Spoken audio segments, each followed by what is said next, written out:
Hello and welcome to this instalment of Talkin Trim. I'm Jonathon Skinner and today we're looking at the carpet set for the Jaguar MK2 models. Now this particular carpet set is for a very early Mark II where they featured the two-piece front floor set up in the footwells, as you can see here and here. And what we've got is a complete carpet set in grey. And then additionally I've included in black wool there a part of the left-hand front floor footwell carpet, just to show you the differences that did happen between the two-piece versions on those early Mark IIs. It's worth noting that this set is left-hand drive manual, which does affect certain shapes and sizes of gearbox sides, and obviously where the cutaways are on the driver's side footwells and things like that. So just bear that in mind. But obviously we do have all of the patterns for right-hand drive, left-hand drives, autos and manuals. But yeah, so this is quite a rare set, two-piece front floor. And just to clarify what we're talking about, the very first Mark II models had a two-piece version of the front footwell carpets in there, and you can see in this book here, so this is actually the very commonly seen Mark II, and obviously the 240 and 340 models, where the front floor carpet was just kind of one piece with a heel pad in the middle of it, whereas the earlier ones here had a heel pad made out of Hardura, which is a felt back plastic material, and it was done in two pieces. You had kind of the main floor part there, then you had a separate piece which went up into the sort of firewall toe board area there, whereas the normal kind of one piece front floor, as it were, that's very commonly seen, that just was one piece of carpet that kind of curved and bent up. So this is the earlier version, which is quite rare. Now it's worth noting with that as you can see there were different variants of it. So as I've mentioned before, left-hand drive and right-hand drive do alter the setup for it, obviously to do with cutaways for the various pedals and whatnot. Also the gearbox sides changed in terms of their shape and size based on automatic versus manual gearboxes, as well as did the front floors as well. They were kind of either narrower or wider depending on the gearbox style there, so just bear that in mind. But this is the left-hand drive manual. Now what I'll do is I'll try and go through this fairly methodically and obviously talk about certain bits in depth. Now this particular carpet set has been made in grey wool.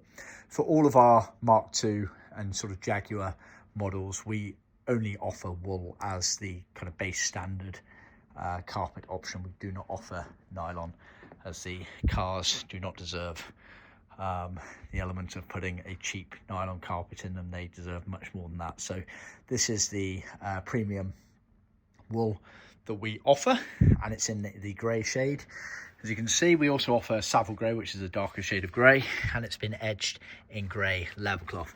The edging, as with all of our carpets, is done in leather cloth, which was original for the era.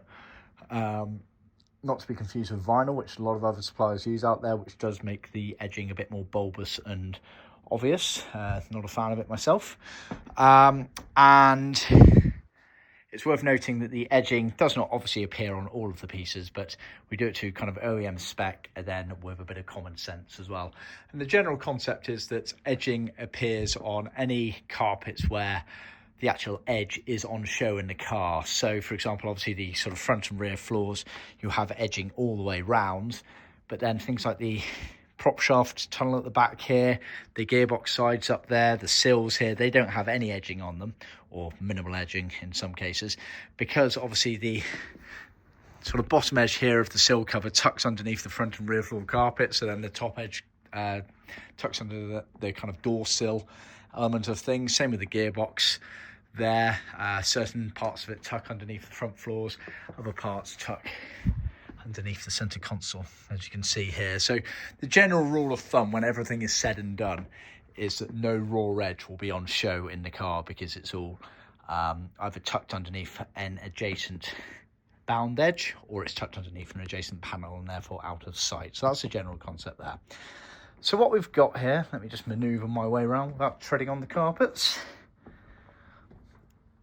We'll start with the gearbox side. So you get left and right side of the gearbox sides. So they're the kind of vertical pieces, obviously, that go next to the console and down to the front floors. Then moving down the centre of the car, You have the cross member cover in the middle there, and the prop shaft tunnel at the back there, which goes all the way to the bottom of the rear seats. You then have elements of vinyl for the seat runners and for also the cross members in the middle. Now, we actually oversupply on the cross members. We supply bits of carpet and bits of vinyl, because some cars left with vinyl, some cars left with carpet. So we like to oversupply with these sorts of things, hence why you get all of those elements there. So you might end up with some spares. You then had the sill carpets, which obviously ran down the door sill element from the kind of footwell area. Has a cutaway there for the cross member all the way to the back. Then at the back here you had these elements here which kind of wrap round the base of the rear seat corner section there. Then you had the rear floor carpets. Now it's worth bearing in mind, obviously this is left-hand drive, so you have a slight cutaway there for where the handbrake safety brake lever is on that. So that's a left-hand rear floor and a right-hand rear floor. And then it has the pre-cut slots in it for the seat runner elements of things on the floor there. And then at the very front, you've got this piece here, which, hard to describe, it's kind of the piece of carpet that sits up on the element of the console in the centre or on the outside of the car, depending on left-hand drive, right-hand drive, and it's for the sort of headlight dimmer switch. You can just about make it out in this picture here underneath the clutch there, but that's for what that piece is there. Not sure there's any. Oh yeah, perfect, there we go. It's that piece there. Now obviously this is on a right-hand drive, this photo here, so the right-hand drive version of this is effectively flipped and it has a cutaway in it, whereas the left-hand drive does not, but it's the same concept for what that piece is there. You can see all of these other elements of the carpet, so that's the cutaways there for the rear floor elements with the seats, etc. So that's those pieces there. And then finally, let's talk about obviously the front floors. So front floors, obviously you get a pair of them. Like I say, this is a two-piece version, so pretty rare.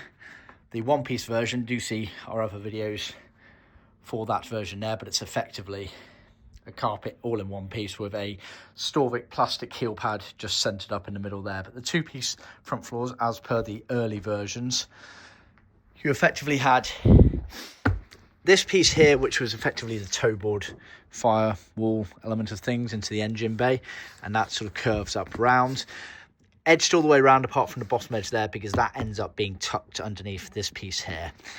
And then this is Hardura, felt back plastic material, commonly used by Jaguar during this era of production.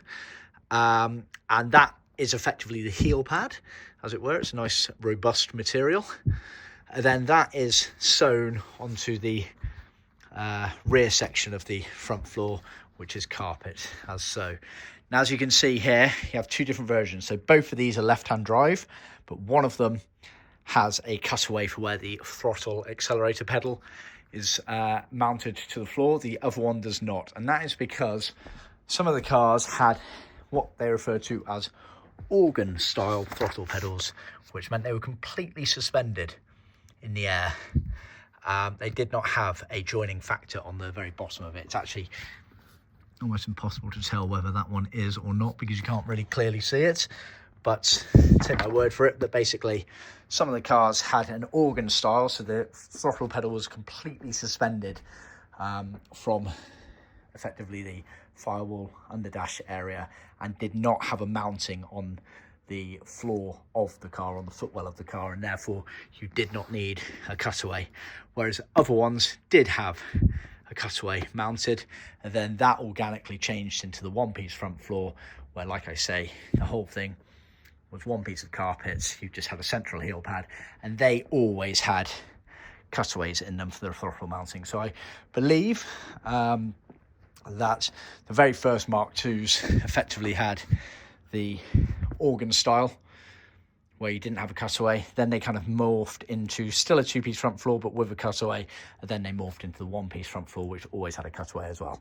So I wouldn't take my word for that, though. We're still doing research on it, and we reckon they did about 8 or 9 different versions of front floors over the years for the Jaguar Mark II.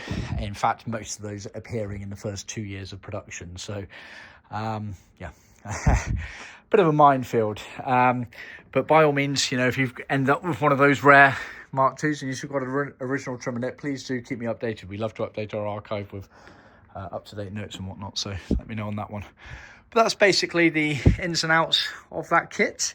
Like I say, pretty rare kit, so do see our other Mark II carpet set videos for the much more commonly seen versions of the Mark IIs, and obviously the 240s and 340s. But yeah, I thought I'd do this while I had the opportunity. We had two going through at the same time. A grey kit and a black kit, both two-piece front floor, but one with the organ style pedal, the other one with the mounted on the floor. I figured good time to do a bit of an introduction to that side of things. So hope you found it useful. Please remember to like, subscribe and share with other classic car enthusiasts, and be sure to tune in next time. Thanks very much.